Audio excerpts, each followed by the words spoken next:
Nasagmuyo si Arsobispo sa Sugbo, si Palma, sa kutay nga mga pagpamatay nga nahitabo karon sa Sugbo. Kagahapong adlaw lang, laing upat ang nakalas sa mga drug operation sa kapulisan.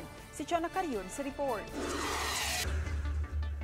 Gipabili ni Arsobispo sa Sugbo Jose Palma ang dako niyang pagsalig nga bisan unsa kadako sa usa ka tawo ug pagkagumo niini sa gidiling drogas moabot gihapon ang higayon nga magbag-o sila. Gihimong sanglitanan ni Palma ang labing unang Surrender to God o Sugod program sa Archdiocese of Cebu sud sa Cebu City Jail Male Dormitory.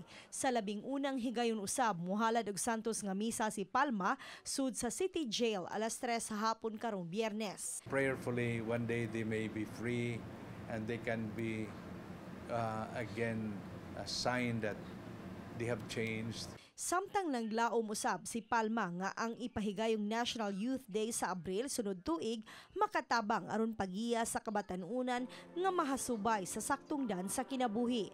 Malaumon ang Arsobispo sa Sugbo nga daghang makatunan ang kabatanunan nga mutambong unya sa National Youth Day. But the celebration of the presence of God in that special way, hopefully, can make an impact sa ilang kinabuhi. Chona Carrion, Balitang Bisdak.